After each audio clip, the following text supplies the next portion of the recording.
Napoli fans around the world, welcome to this Champions League episode of Napoli Talk. I don't know what to tell you guys. You saw the game. I'm sure you did. Guys, I never speak about the referees, but how can you not? How can you not speak about it after today's game? I feel absolutely robbed. I can't believe. Guys, we have to go straight into looking at what happened in the game. I mean, let's look at this. All right, let's take a look at all the yellow cards that Napoli received. Basically, our entire back line, except Mairo, out of all people, gets a yellow card. Zielinski, who never gets carded, gets a yellow card. Zambo Anguissa, 2 yellow cards in the space of 5 minutes, both of which shouldn't have been a foul. Like, what is going on here? What is going on here? The ref can't be conditioning the game like this. The ref, from the very first minute of the game, wanted to be a protagonist. And those of you that follow me on Twitter will know that I spoke about this in the first half. Do you remember, guys, in the first half there was a corner in the first 5 minutes of the game, and he takes Calabria and Di Lorenzo aside and has a word with them for no reason. Then a few minutes later, Kvara gets a call against him, barely reacts, and the ref goes to Kvara and tells him to calm down. But Kvara didn't even do anything. Wasn't even reacting strangely. But the ref just wanted to get up there and be in their faces. These refs need to be chosen better. We can't have inexperienced refs wanting to boost their egos at this stage. Who is this guy? What Champions League games, what important Champions League games has this guy ever conducted before? Seriously.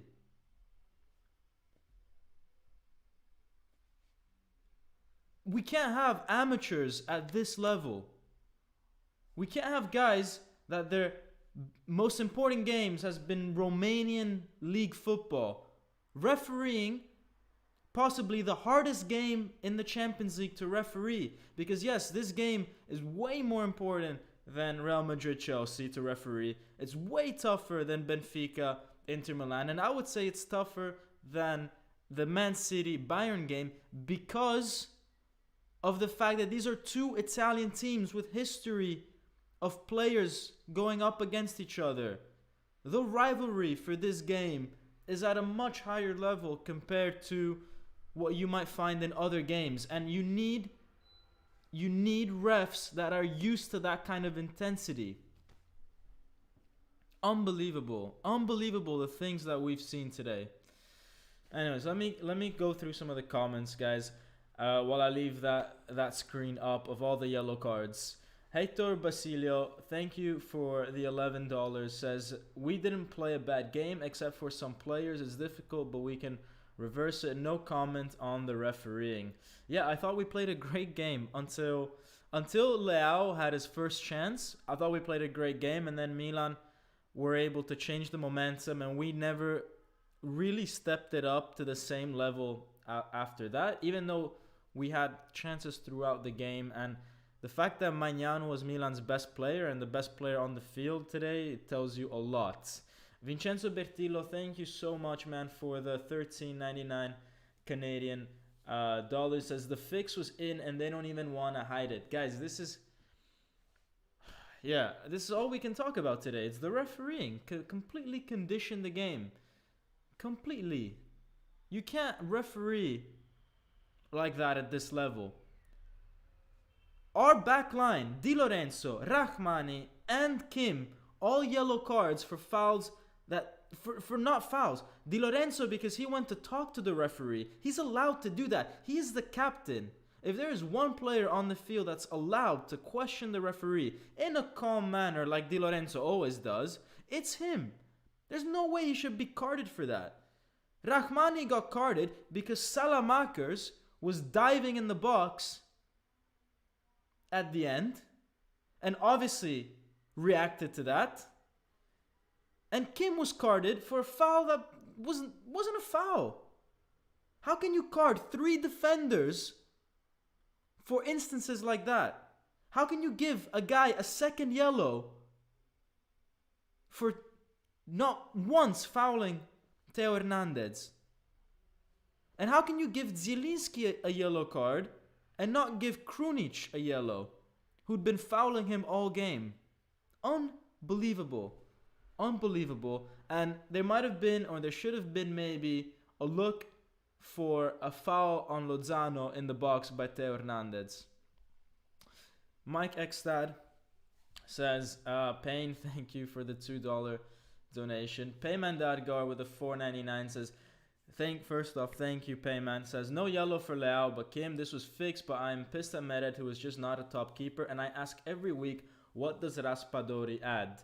Look, Meret maybe could have done better on that shot. I agree, but there was a fundamental issue of us allowing Milan to transition like that, because it happened not once but twice in the first half, and you gotta stop them. You can't let Diaz run through you down the middle.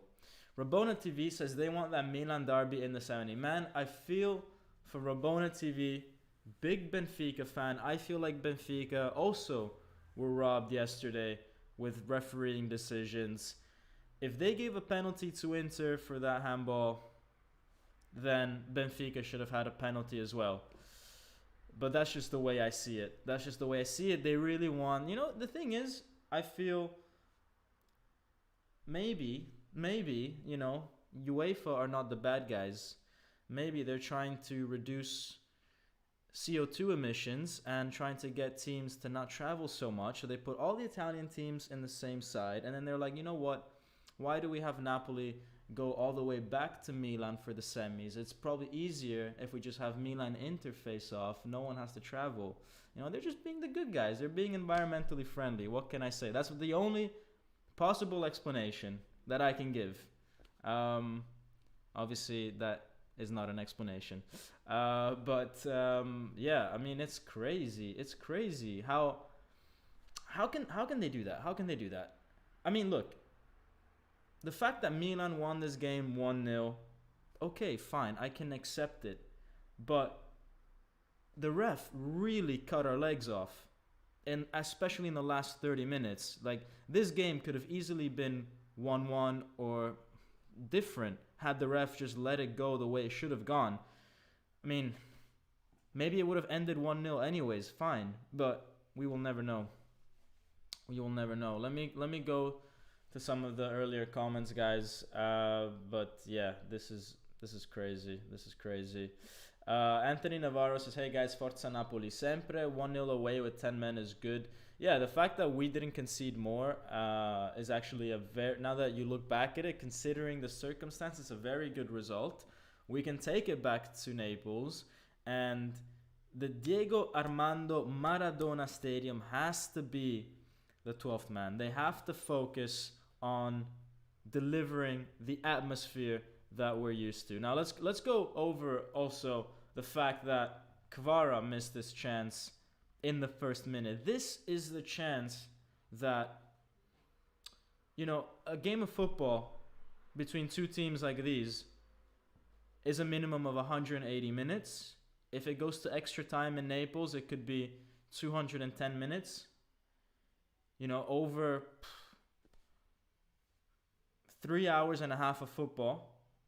And maybe the most important moment of the game, apart from, you know, what the referee did, but between the players, is maybe this one. Because had Kvara, in the first minute, scored this, it would have been a completely different game. Milan would have had to come at Napoli. And maybe, you know, maybe we could have taken advantage of them being a little bit more exposed. But we'll get to the analysis later. We've got more slides coming your way. I just wanna keep reading some comments before moving on. But yeah, I mean, a lot of you guys, 78% of you so far, out of 150 votes think that we will go through.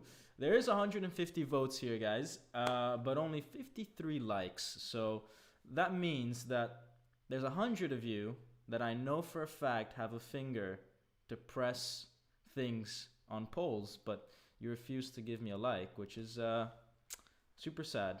Super sad times. I'm already super mad that this happened to Napoli.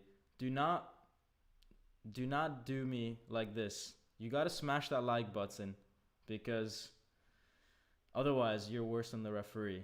There, I said it. LKLDL 707 says, ref played well, 12th man, and also fans did well, unlike on the Maradona.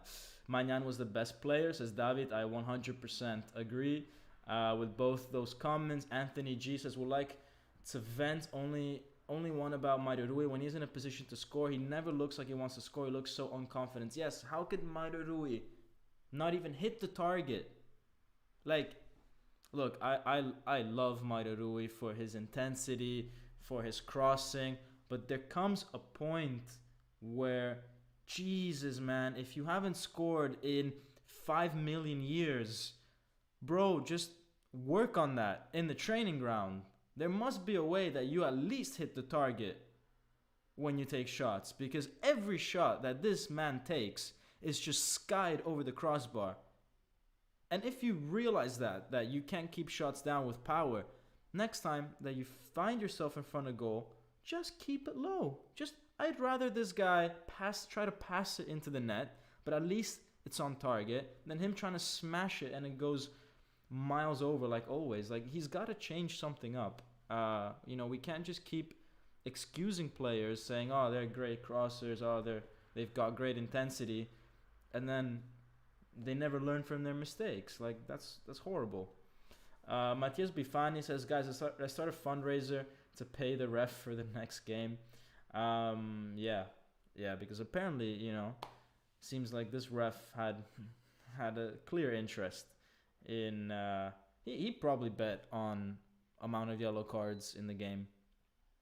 Tomato El Chorizo says, team showed great spirit despite having -1. I do agree. The team stayed if there's one thing that the team did well, they stayed compact.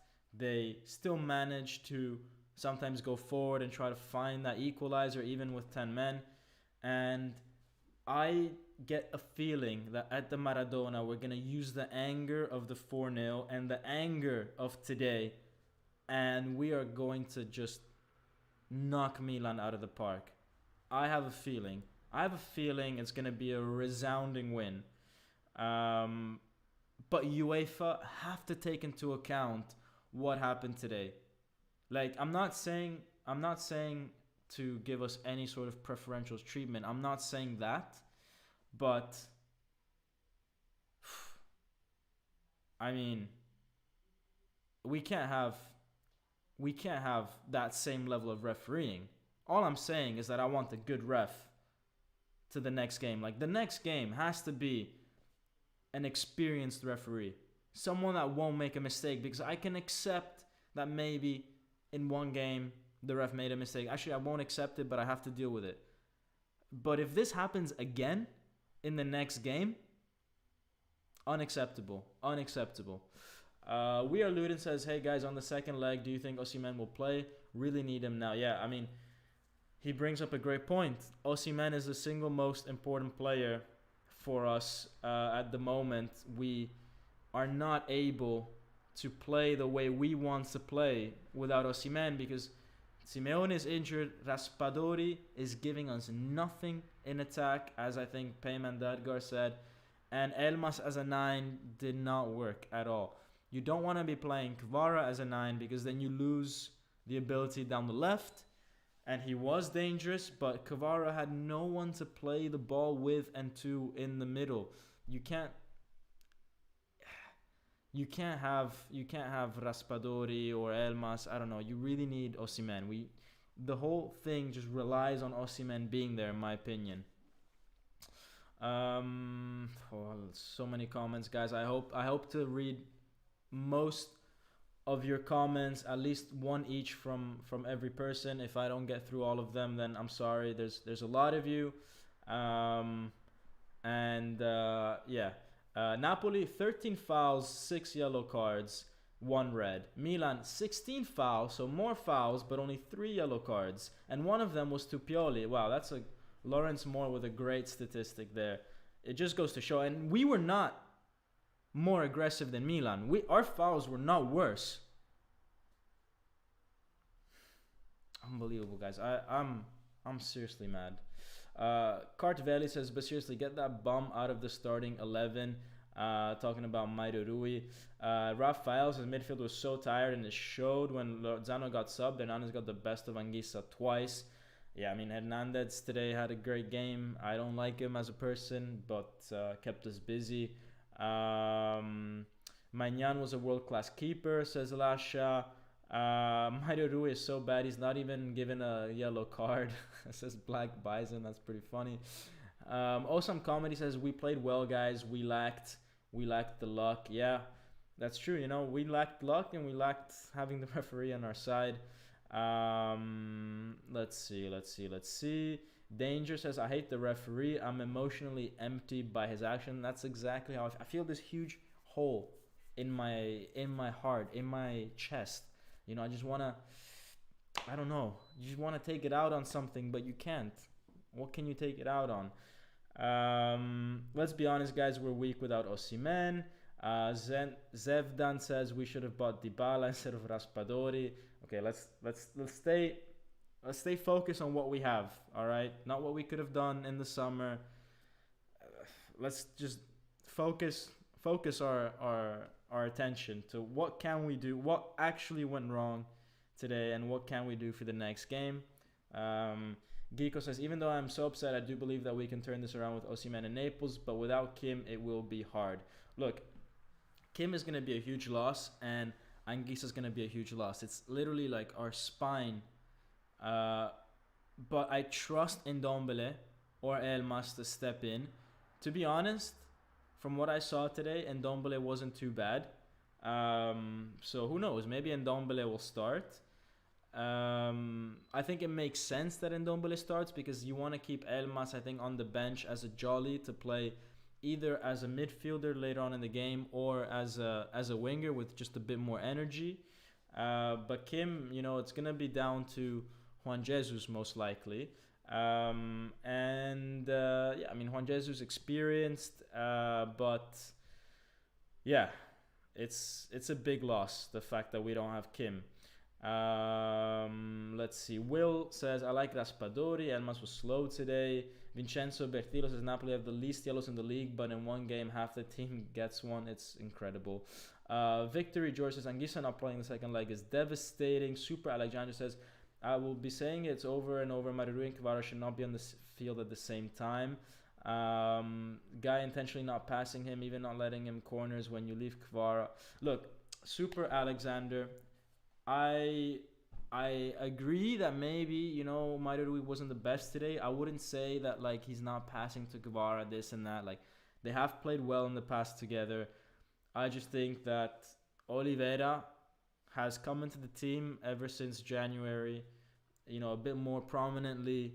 I think he's been playing better. I don't know, just a bit more of a threat up front. We saw Oliveira came on, had a good header, something Mauro can't really do.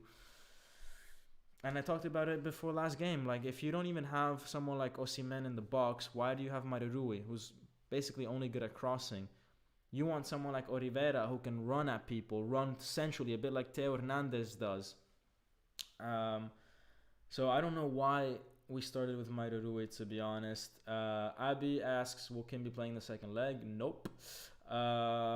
Victory says, I can see AC Milan winning the second leg 2-0. Adam Miller says, anyone being tough on Elmas needs to remember he's playing striker today, and will probably play for Anguissa next week. Of course, we cannot be too harsh on Elmas, because that's not his position. Clearly, you're right.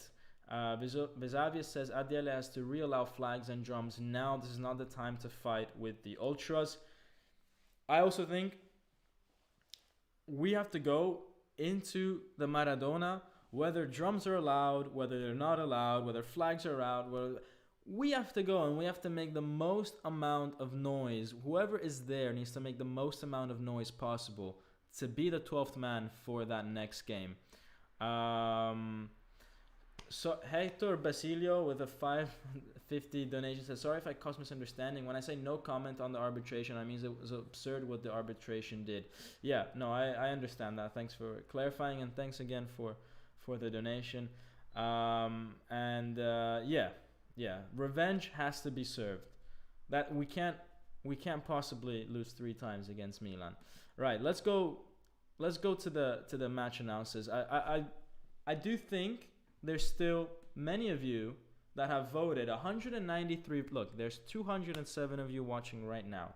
There's 194 votes. So all of you pretty much have voted on the poll, but only half of you have smashed that like button, which is, I'll be honest, guys, it's really upsetting for me, because this is my passion, and I'm watching the game, and as I'm watching the game, I have to think about the analysis of the game. It puts a lot of, effort for me to bring this service to you for free. I could be at a pub or just chilling, enjoying the game. I'm doing this so that we have a community. And, if you guys don't smash the like button, I feel like you guys don't like the content. So yeah, it's sad. It's sad if only half of you like it, but I don't want to guilt trip you into liking it, but I'm just putting it out there that, someone out there in the world is actually putting in a lot of effort to make this happen. So yeah, I give you a little preview of the formations. So let's go into the analysis of the video of the match. All right, so we talked about this Kvara miss and then the rebound from Madarui, which was a huge miss. We don't have to talk about it, but yes, important moment in the game. We had a few other chances in the first half. All right, we had Anguissa here testing Magnan. We had Kvara here. His shot was blocked by Kjaer. We had Zielinski later on. We tested Milan's defense and goalkeeper. Now, one thing that I think we did really well in response to Milan was, look, Milan, they had a clear agenda to play with the three defenders that they had, and then have Theo and Calabria super high up the field, right? Because their whole idea was, if we can just get past Napoli's midfield somehow, then we already have Theo and Calabria up to support Leao and Giroud and Brahim Diaz and all these guys, and we have the numerical advantage in the second half of the field. But Napoli did really well to not allow Milan in the first half, for the most part, to actually build play in a way that their midfield was getting the ball, or that Theo and Calabria was getting the ball. We were right on them, and we didn't allow that ball to be played through. The only time that Milan was actually able to get past Napoli was when we lost the ball and they hit us on the transition. But Milan never looked dangerous when they were building from the back. They were just too separated, not enough support, and Napoli was pressing them and pressuring them, so I think we played well in that regard.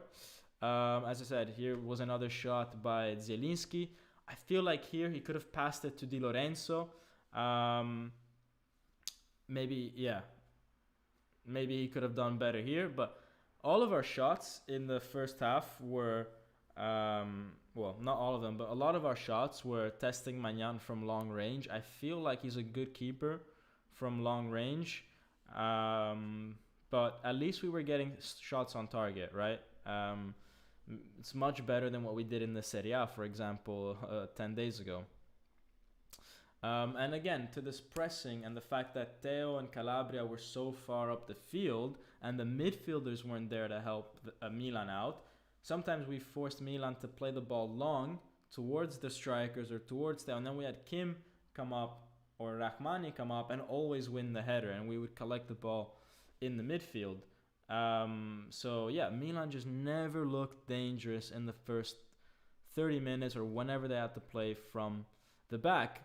They did look dangerous, however, when their midfielders could run straight at us when we would lose the ball, when they were counter-attacking. So this is a counter-attack, and here we have Rahmani and Anguissa that are just letting Leao through. Now,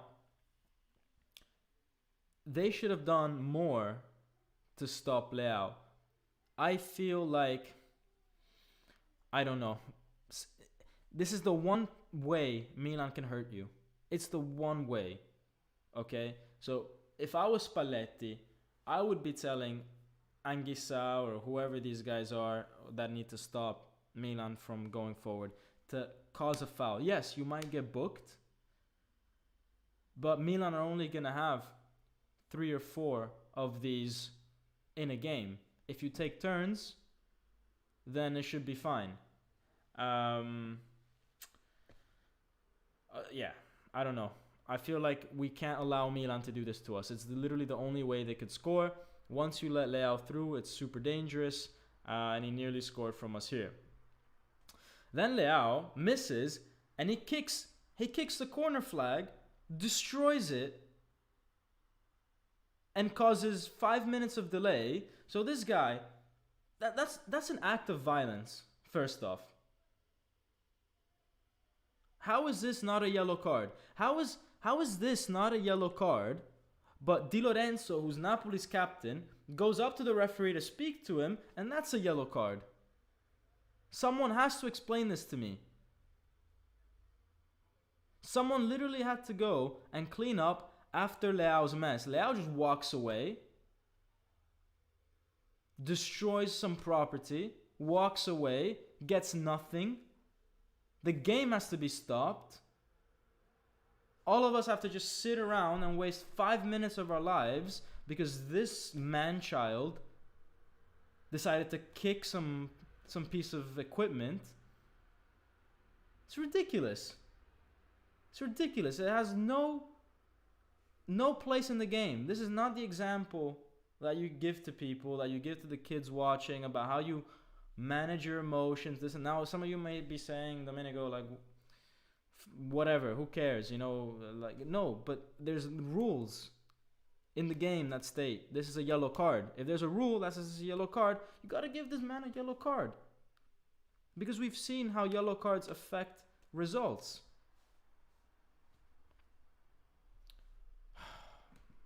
It's very, very, very annoying, to be honest. So yeah. Let me see some comments. About since I went and started talking about all this stuff in the game. Anguissa went from fame to lame. Look, it wasn't his fault though. Lobotka hasn't had a good game in a while. I agree. A few mistakes here and there. Paul Jerican says if Spalletti puts Kvara as striker and Elmas and Lozano would have room to work their wings. Look, I think Kvara playing as a winger is super dangerous. I don't know if I would put him as a striker. Hazma Mir says that's why you should also upload your videos on Rumble. I'm not sure what that is actually. But yeah.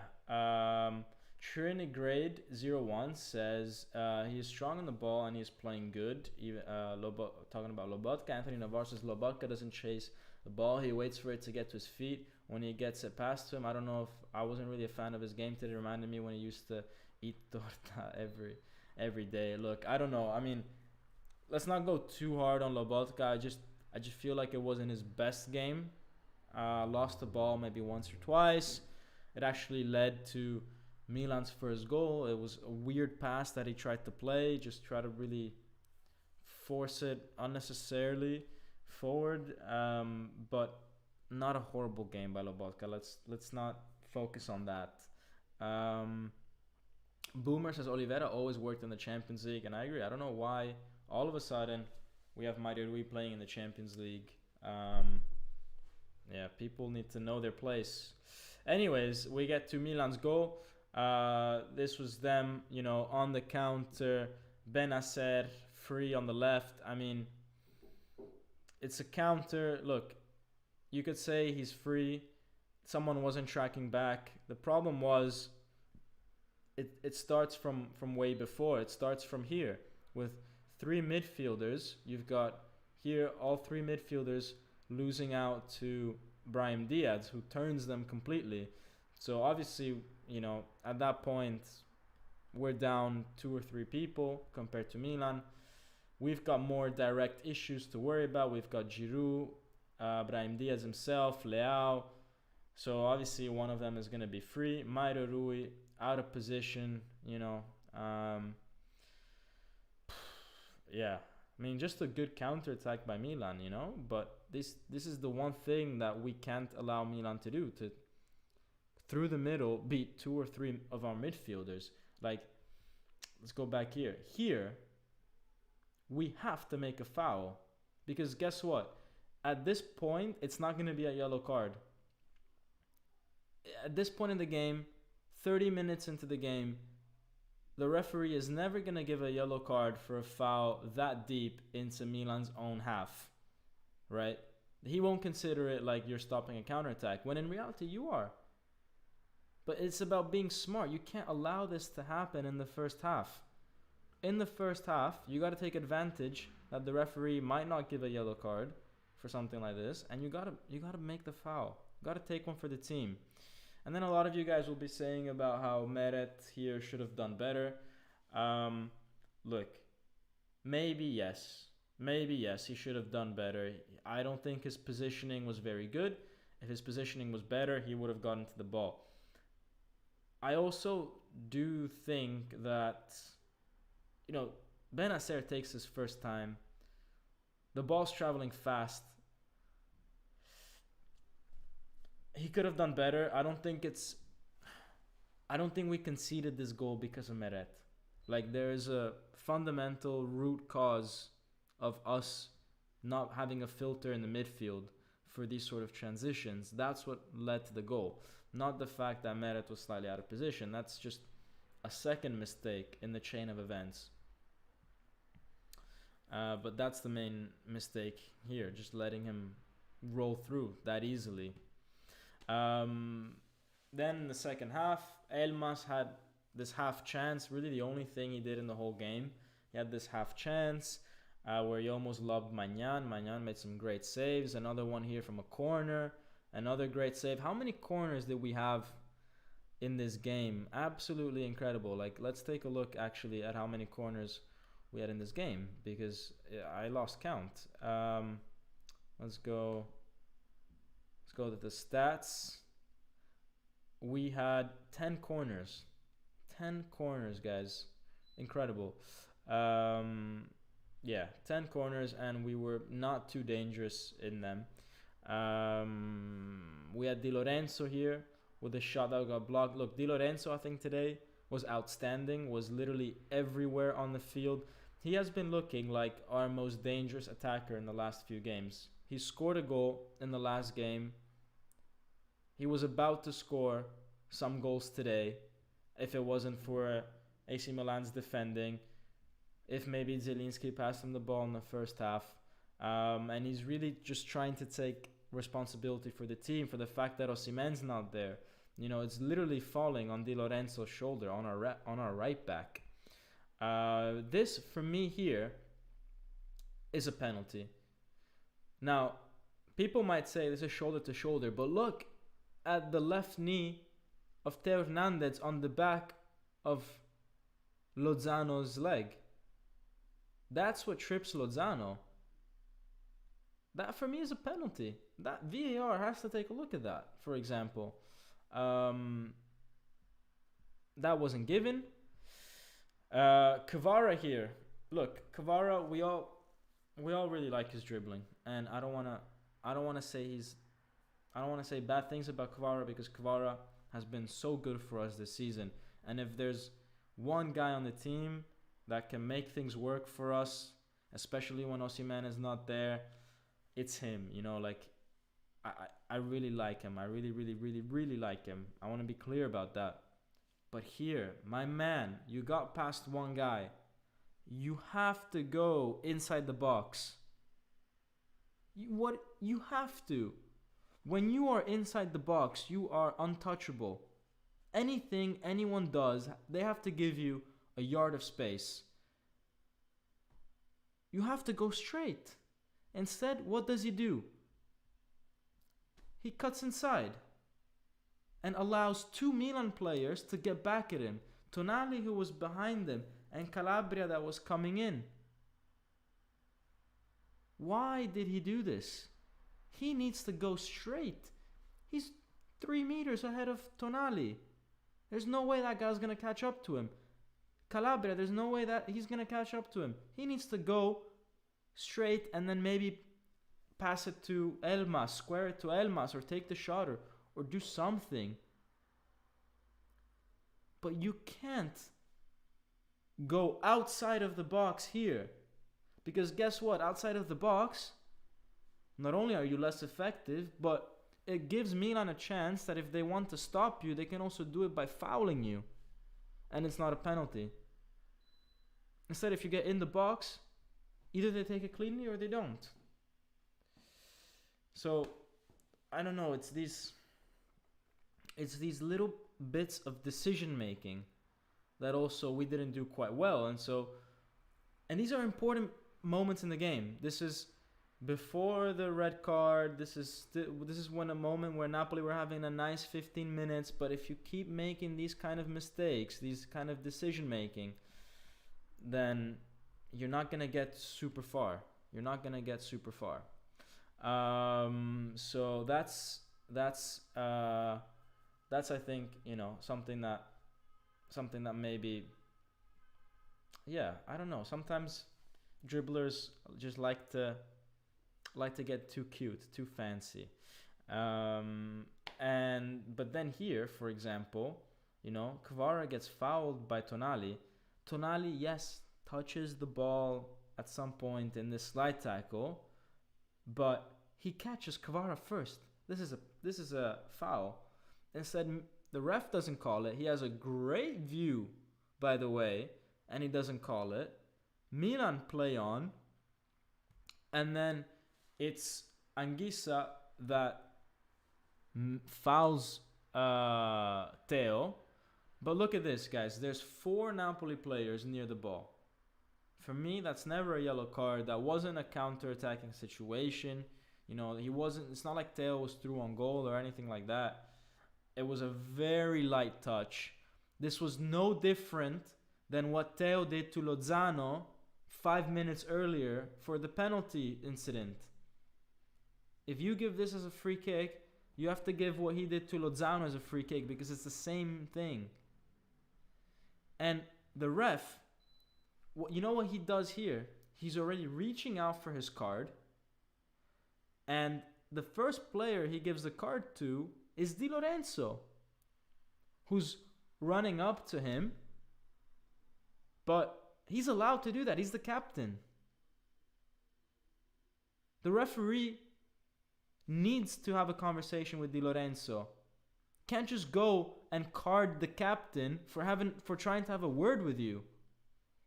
Especially if the captain is not doing it in any way that's harassing the referee. Obviously, okay, if the captain gets right into the referee's face or touches him or whatever, yeah, it's a yellow card.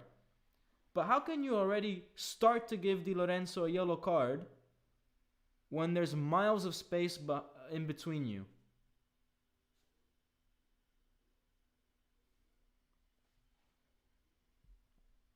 And then this yellow card for Kim, there's absolutely no elbow here. There's no foul. It's a very clean header. And again, just useless refereeing.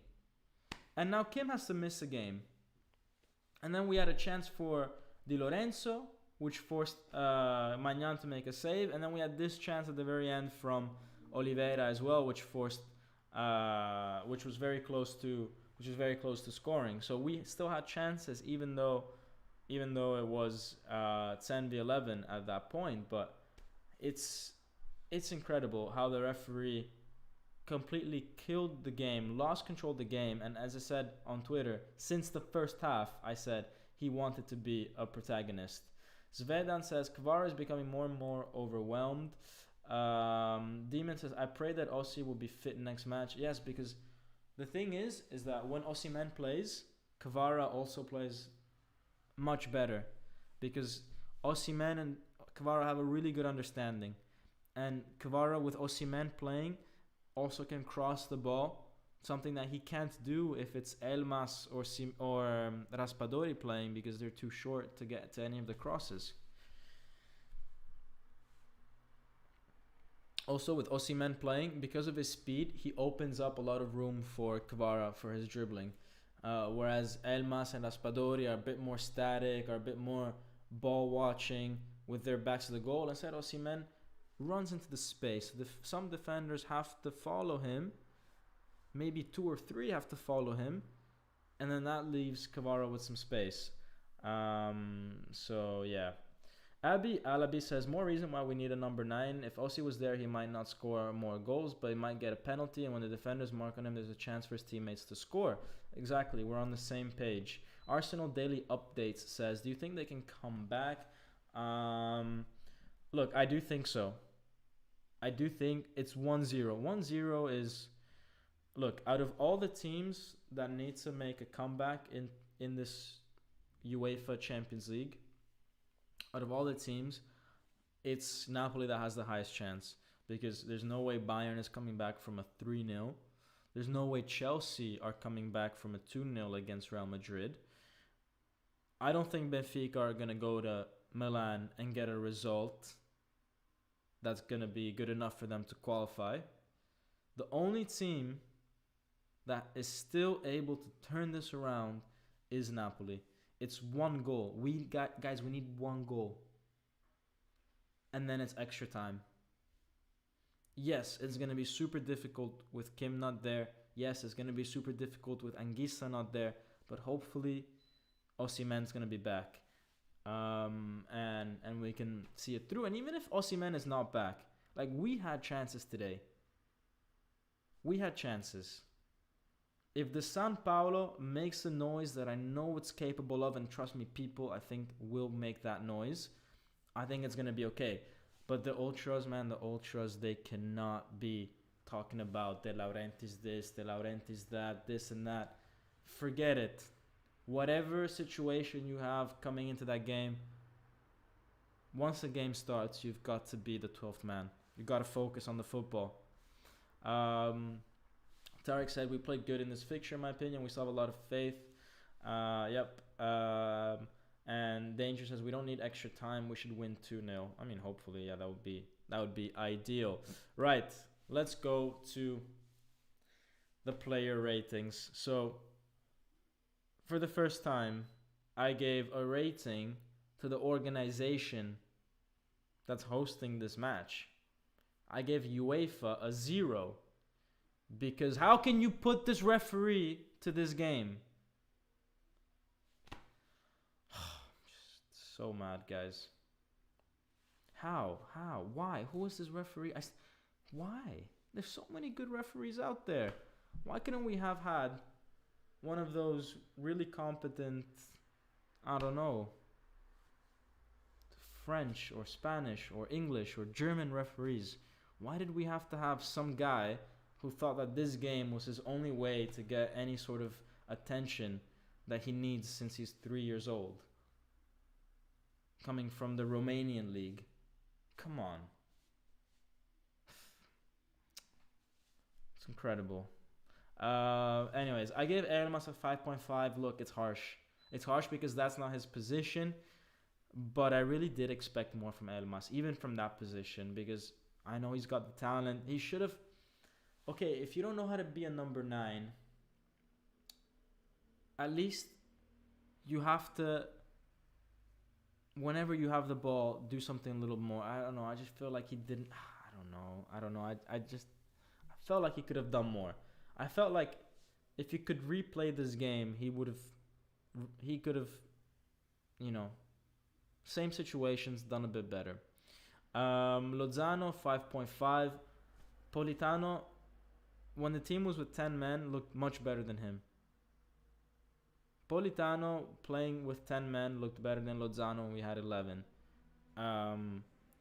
Lozano needs to do more, as we said over the weekend, so I'm not going to repeat myself. Go watch that video, the player ratings in that video, if you need more details of what I think about Lozano in this day and age. Kvara 6.5. Look, he was one of our most dangerous players. Deserved maybe a 7 for some of the stuff that he did, but some bad decision making sometimes, and also the huge miss at the start, which could cost us the victory, has to win. Actually, I think his rating should have been closer to a 6 than to a 6.5, but I gave him a 6.5 because at least when he had the ball, it felt like something could have happened. They gave us a little bit of hope. The midfield, everybody gets a 6.5. Look, I know Anguissa got a red card, but it was really not his fault. Zielinski and Lobotka, look, they played decent. I think they could have both done better jobs, better decision making at times, but it is what it is. Overall, you know, they didn't suffer too much, but they still let Milan through sometimes way too easily to allow Milan to score that goal. Raptor Will says, why Lozano 5.5 when he's pocketing Leao and cancelling Teo out? Good game, no? Look, Lozano needs to do more going forward. Like, he gets the ball, okay, on the right-hand side, and you already know that he's got no left foot, and so he's always going to play back to Anguissa. And maybe once or twice, he's going to get ahead of Teo Hernandez, but he didn't put any good balls in the box today.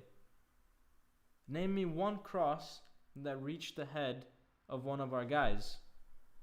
He just gets past players and puts it in randomly.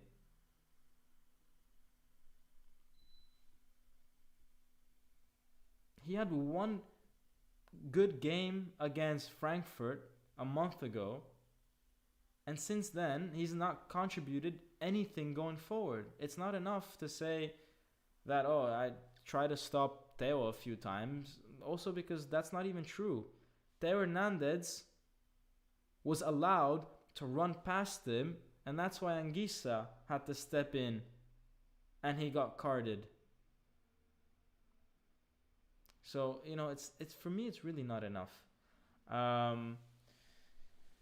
Yeah, the defense, I thought they did well against some difficult opposition. The goal that we conceded was mainly down to the Brahim Diaz running through the midfield, which is why they don't score super high. Mairo Rui missed a huge chance as well, and then I just didn't like him today. When Oliveira came on, Oliveira just seemed like the energy that we needed, had a chance. Meret 5.5 because I think he could have done better. Some of his distribution wasn't so good. Could have done more for the goal. Raspadori came on, didn't like him either. I mean, if we give Elmas a 5.5, Raspadori wasn't any better. And then the other three guys, look, they did decent. Maybe I should have given them even a 6.5, but a 6. I mean, not enough to change the game. But at that point, it was super difficult because we were already 1-0 down. So that is that. Next games, we've got Verona and Milan at home. So let's try to rest a few players, please, for Verona. Okay. The last thing we need is stuff like Juan Jesus getting injured as well, or Rahmani getting injured. Like, please, let's rest players. I don't care if we need to play the youth team and we lose 30-0 against Verona. I don't care. Just please, I beg you, Spalletti, if you're watching this, just rest the team. We're already down bad with injuries, with people missing for suspension. You know, play Kim and Anguissa obviously because they're not gonna play against Milan, but everybody else needs to be rested. You gotta play them, man. You gotta play Gaetano. You gotta play um, whoever, Ostigard. Like I don't know, Berezinski. You gotta play other players. I don't care about the Verona game. Okay, you gotta make sure that they rest. Now, let's see what Spalletti has to say about the game, guys, and then I'll get to some of your let me get some of your comments. Yeah, Berezinski has to. Yeah, you guys are saying that too. Super Alexander, I agree with you that he has to do a heavy rotation. Rafael said Lobotka 5 and Anguissa 6. Five is harsh on Lobotka. I don't think he was horrible. He had one or two bad moments of judgment at times. Maybe could have made it more difficult for Brahim Diaz to get past him, but I don't think a five is quite bad. Five is quite bad if you think about it. So yeah, let me see what Spalletti had to say because this is going to be a very juicy conference. Let's see. Okay, a few people spoke.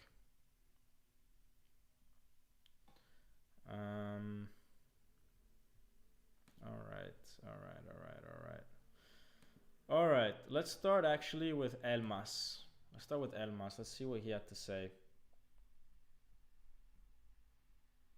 If I can get Elmas going. All right. Are we still here? Yeah, we're still here. All right. All right. Let me just get Elmas's thing loaded. All right. Elmas says, look, when we came here, we knew Milan are a good team. We had a good game. We got to repeat this sort of game at the Maradona. Every game is going to be super hard and we'll have some players missing in Anguissa and Kim, but we have to get up very fast and let's see what Mr. Spalletti will come up with for the return leg. I did play as a striker before. You know, I just like to play in whatever position, and we can turn around this game because we have strong players, strong coach, and a strong character. Let's think about Saturday and then Milan. Okay, so that's our boy Elmas. Di Lorenzo says, obviously, coming here and playing without a striker is not easy, but even with Elmas, we created a lot of chances. We have a lot of hope for the return legs. We are not the guys that lost 4-0 at the Serie A. We are at least as good as Milan. I think Magnan made a lot of great saves. He's a really good goalkeeper. The amount of chances that we had makes me hopeful for the return leg. We have a lot of quality in our team, and to pass this round, we know that we have to win at home. We hope it will be a good atmosphere as always this year. Well, maybe not always. Let's see what Spalletti had to say now. He had a few interviews. He first interviewed with Prime Video, and he says, look, the tie is still very, very open. It was always going to be difficult to close things off today. We always knew that whatever happened, we had to go back and get a result in Naples. But it's very important what I saw today on the field. I have to congratulate my players. I saw a very good character and approach. We didn't get influenced by whatever happened in the league against them. It's not easy to actually come here and play this well. These are players, remember, that are playing for the first time at this level in Europe. It was obviously a risk that we could have been influenced by what happened before. We came to this point of the Champions League because we won a lot of games. We have a lot of character and we don't depend on just one player. So even without Kim and Anguissa, we feel like we've got the quality in the team. Um, and Elmas pressed Milan very well. For me, he was very important, very good. Even though we didn't have the number 9, we still managed to get 10 corners out of the game. Magnan did two or three incredible saves, and I saw one of the best Napoli actually this season. I wanted to make 3 changes. 2 were already decided. On the third one, I kind of hesitated, but I was already thinking about the substitution with Anguissa. I have to be very careful with these things, with the dynamics of the game. And yeah, I don't want to speak about the referee. I don't want to speak about the referee, but what we saw today will go in the history books of football, talking about like how bad the referee was. So yeah, that was Spalletti. Did you hear about what Ambrosini said on Amazon? Says Rico25. Couldn't find what he said, but I've seen Napoli fans complain. Look, Ambrosini is an ex-Milan player. He was obviously commentating the game for Amazon Prime in Italy. I have no interest in hearing what he has to say because never liked him. He's never been objective. I don't know why that man is allowed anywhere near a microphone. So yeah, I'm not gonna go and try to see what Ambrosini had to say. I've got better things that I want to listen to, like Spalletti.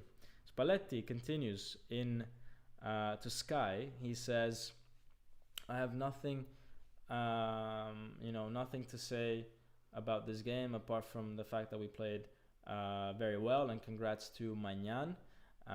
This was the type of game that I expected, and the type of game that we planned, and we just got unlucky with a few episodes. Let's see, what else did he say that's different from before?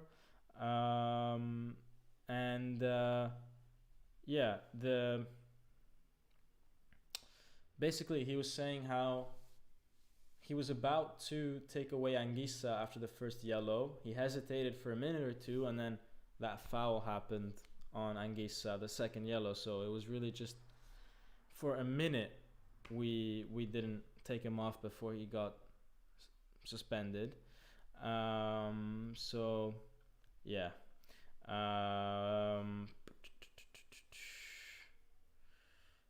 And then he's saying, look, Kim got a yellow card because of his reaction to the foul that was given, but then how come you don't give a yellow card to Leao, which broke the corner flag?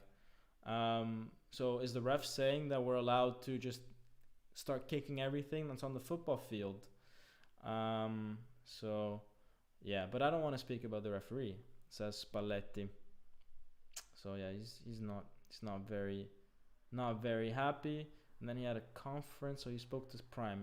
He spoke to Sky, and now the conference. He says, "Look, I don't have any regrets about Osimhen not being there. This is a team with a lot of quality. Elmas did well, but obviously we would have had a bit more possibility with Osimhen in the team. 100% Osimhen will be available for the return leg. That's how the recovery is going. And the fact that we didn't risk him today means that we are going to be able to, for sure, have him for the return leg. The team, had a great reaction. The Diego Armando Maradona is going to see a team that's going to win a Scudetto after 33 years, and we need a lot of support from these fans. I can't really understand why there's such a strange atmosphere around the team right now, and the fans and the club, but we need to make sure that the fans are gonna help the team in the return leg. And for Spalletti, it's still 50-50. They won the first game, and they have a bit of an advantage because they'll be able to dictate what kind of game they want to play in the second leg. But for us, it doesn't change anything because we still would have wanted to win the return leg anyways. So yeah, that's Spalletti, guys. Obviously he's very upset about the referees, but doesn't wanna talk about it too much. Clearly. Let's see. I'll take a few more comments and then maybe just wrap it up there. Lozano or Politano in the reverse leg. Look, it's got to be Politano. The only problem I have with Politano starting is that unfortunately Lozano will have to come on in the second half. And yeah, I don't know. I just don't want to see Lozano if he's going to be playing like this, man. Just gives nothing going forward. But yeah. Raptor Will says he's a very good super sub, Politano. I don't see him playing the full 90 minutes. Look, I agree. The thing about Politano is that he does actually tend to play even better when he's from playing as a sub. I don't know, man. I don't know.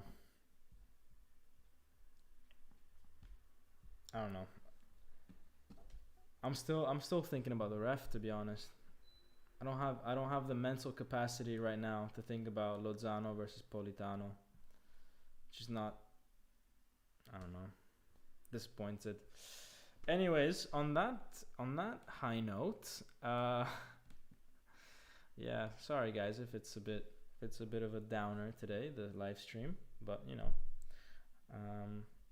yeah, on that down note, that low note, I think I'm gonna call it a day. Payment Dagger says you attack Lozano but not Raspadori. I agree, our right wing sucks, but to me Raspadori and Meret are big problems too. Look. Lozano has been with the team 4 years. 4? 5? 4 years? Yeah. 2 with Gattuso. No, he's been with the team more? Whatever. Let's say 4 years, okay? Been with the team for 4 years. Has the highest salary after Osimhen. Is at an age where he should be a leader of the team. Is playing every single game. Sometimes starter, sometimes off the bench. But he's playing every single game. He's played at World Cups. You cannot compare what I expect from that man versus what I expect from Raspadori, who has played maybe 1/5 of the minutes that Lozano has gotten this season, is 5 years younger at least, if not more, has not got the experience Lozano has not got the salary that Lozano has, and Raspadori has come here to play second/third choice striker for us. Lozano instead gives out interviews saying that he wants to go to Barcelona and he feels like he can go to Real Madrid. And I suggest for Lozano to shut up and first try to get one good cross a week before you even talk about that. All I'm asking is one good cross a week that actually leads to someone having a header on target from it. Because the last cross I remember from Lozano is from Frankfurt, first leg, 1 million years ago. He's played literally every single game since. It's been like 5-6 games. And before that, it was probably another gap of 20 games before he did anything useful.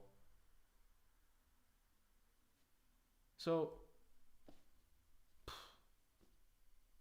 I don't know. I just feel like the expectation of this guy is at a different level than Raspadori. And if Raspadori had been playing as many minutes as Lozano, He would have had much better stats. In fact, I think probably Raspadori's stats are equal to Lozano, if not better already this season. But yeah, I mean, look, Politano is not even that much better. Just at least Politano, I don't know, man. At least he's putting balls in the box, this and that. Like Oliveira had a chance. I think it was a cross that came from Politano. Sometimes Politano cuts inside and crosses it with his left foot. Sometimes he goes on his right foot and crosses it. He's adding a bit more to his game now. Yes, his decision making is still not amazing at times, but he's adding a bit more. Lozano, it's either his right foot or he cuts back and passes to Anguissa. That's all he can do. Never tries a cross with his left foot. No, I don't know. I've had it. I've had it with him. I've absolutely had it with Lozano. I hope he proves me wrong, but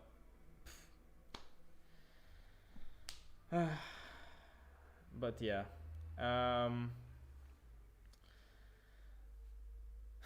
Les is saying que nadie saque el clip que los Mexan llegan, which is he's basically saying like, let's hope nobody, clips me, clips this video, because otherwise the Mexicans will come at me,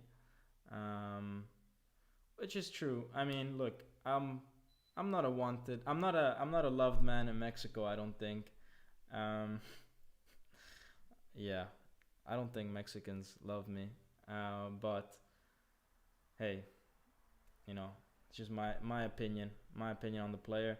Payman Dadgard says all fair points, agreed. Yeah, man. I mean, thank you for the donation, the £2. You didn't have to. But yeah, I don't know. Kind of sick of him. Kind of sick of Lozano. Anyways, on that beautiful note, I think I'm gonna wrap it up, guys, because otherwise I'm gonna get kind of annoyed. Monhem says you are loved in Georgia. Oh, thank you. Even though I have not given Kvara the highest of grades in the last few games, but yeah. Anyways, I'm sure we will destroy Verona, as Sufus Koba says. But yeah, let's try it. Let's try to. Rafael says love from Mexico. Thank you for the $199 donation. Yeah, now all the countries like me. Anyways, on that note, that's a bit of a better note. On that note, guys, have a nice evening, morning, whatever it is you may have. And remember that 76% of you are saying that Napoli will progress regardless. So, let's hope that most of us are right. Anyways, yeah. Ciao, and as always, Forza Napoli sempre. Ciao.